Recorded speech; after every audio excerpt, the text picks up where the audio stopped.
In Gaza, at least 44 Palestinians, including 15 children, have been killed in 3 days of an Israeli military bombardment before a ceasefire began Sunday. At least 350 Palestinians were wounded. Palestinians accuse the Israeli government of launching the attack in an effort to build political support ahead of November's elections. Palestinian children who survived the Israeli assault describe horrifying scenes. This is a 9-year-old girl named Leen Matar who was pulled from the rubble. I was at my grandfather's house when suddenly the rubble started to fall on us, and we started screaming and the neighbors came to rescue us. We don't want to keep going through this. Every year there are strikes, killings of children, and injuries. I am happy that I am alive because I always had a dream to fulfill, which is to become a doctor and help people in such times, to help them because I have been through many problems like this. Israel defended the bombardment of Gaza, saying it was a preemptive operation targeting militants with the group Islamic Jihad. 2 senior Islamic Jihad commanders were killed in the attack. During the bombardment, Israel also cut off fuel to Gaza, leading to blackouts across the region. For more, we go to Gaza now to speak with Issam Adwan, Palestinian journalist, activist, researcher, and new father. Issam, welcome back to Democracy Now! This ceasefire has been declared between Palestinian Islamic Jihad and Israel. Can you talk about what has happened over the weekend? Thank you for hosting me. The scene is, as usually, terrifying for me as a new father of a 2-month infant. As a journalist, on the other part, that we are expecting everything from the Israeli side, even during the times of the ceasefire, because several instances before indicated the violation of the times of the ceasefire. The situation is horrifying. We have witnessed 44 Palestinians dying, including 15 children and 6 women, which represents half of the casualties from the Palestinian side. There are no words to describe the war crimes that have been committed, even with the claims of the Israeli authority that they are targeting PIJ's senior members, military senior members. This included, of course, targeting of residential buildings, killing children and women, of course. Can you talk about what started this? So what started, just to correct you a little bit in your introduction, that you mentioned that Israel cut fuel supplies to Gaza during the bombardment launched on Gaza of the operation, of course. But it happened 4 days before the escalation started, when the Israeli administration decided to close both borders, Kerem Shalom crossing and Eretz crossing, which they are the main crossings of the goods that enters into Gaza, as well as the medical equipment and fuel as well. So when they decided to do that, it came along with a provocative action to detain Bassam al-Saadi, a senior member of the PIJs in the West Bank. Of course, with no response by the political parties here in Gaza, they have added more violence with the targeting of Taysir al-Jabari, a senior member of the PIJs in Gaza. Just to give you a sense of understanding about Taysir al-Jabari, he had been more of a political person rather than being a military. Can you talk about the 2 Palestinian Islamic Jihad leaders who were killed and Israel's assertion that this was a preemptive attack on a possible attack against Israel?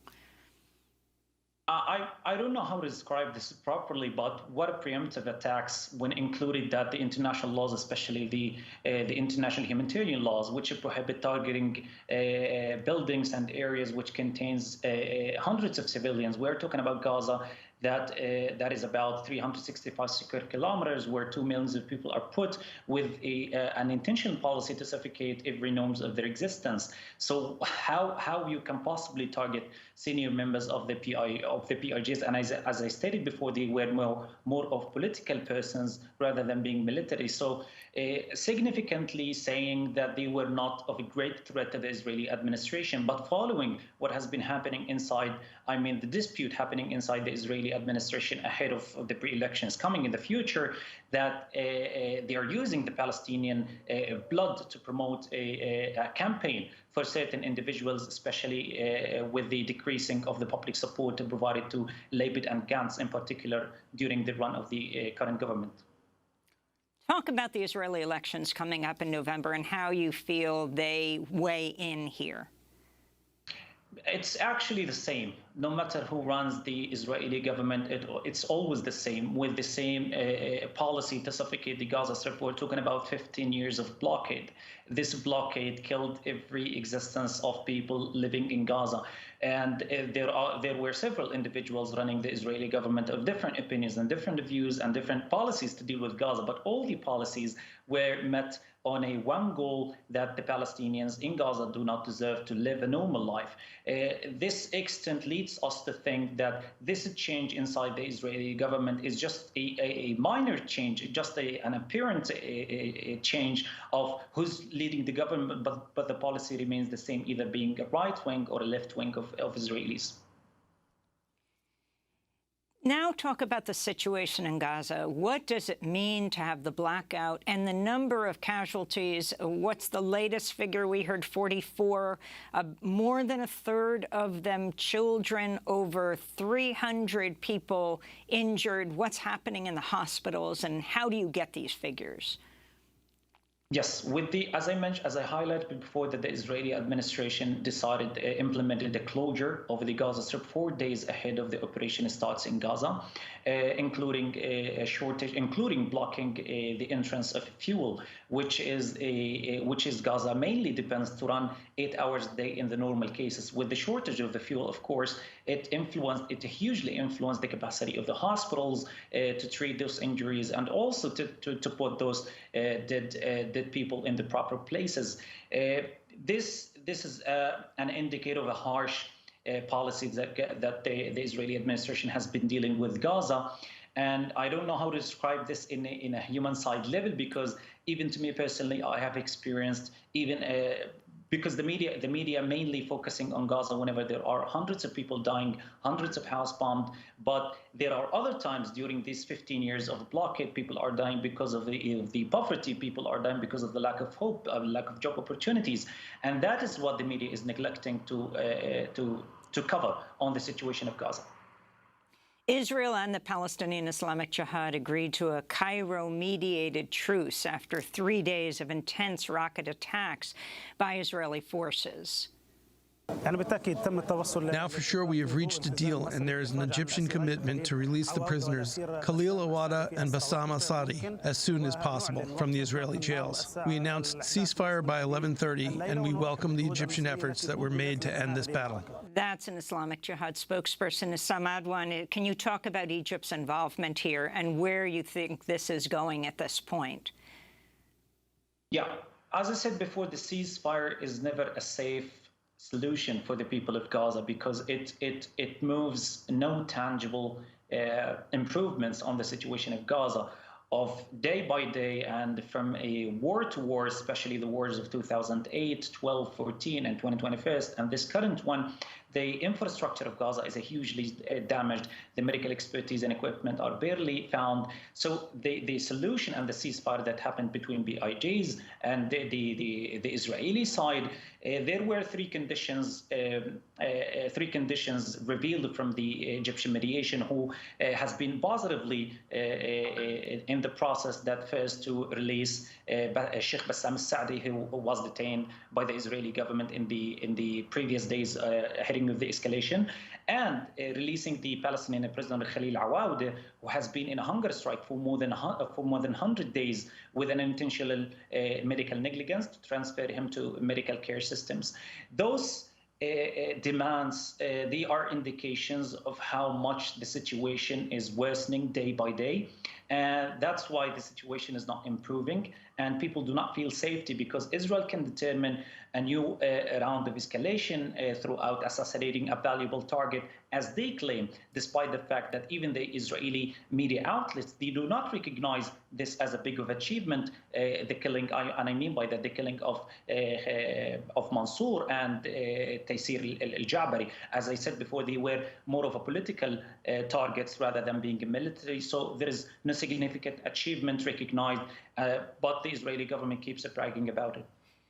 Israel is saying that a number of the Palestinians killed were killed by the backfiring of Palestinian Islamic Jihad's own missiles. Your response, Issam Adwan? I believe the Israeli side used a video, an anonymous video that shows nothing in the middle of the darkness. That during the bombardment of Jabalia refugee camp, so there were no, I would say, clear indications that this is by the BIJ's misfired rocket. We have seen a huge bombardment launch on Gaza during the times between 9 p.m. to 12 p.m. During these times, more than 12 targets were hit on Jabalia camp, so there were no clear identification of whether this. But let's take into consideration the explosive power. The Israeli side has always undermined the potential, the rockets potential of the Palestinian resistance, and now they are recognizing that this rocket could kill 7 individuals, 7 Palestinians. I don't think this makes any sense because Israel exaggerates whenever the exaggeration in its benefits, and they undermine the potential of the Palestinians whenever they see it fit. You tweeted, the ceasefire is never a time to celebrate for Gazans, but rather a moment to mourn the deaths of innocent civilians killed by the Israeli warplane, to barely survive wondering, am I going to be next? Can we end where we started? You're a new father. You have a 2-month-old little girl named Sarah. Can you talk about what you see the future as in Gaza?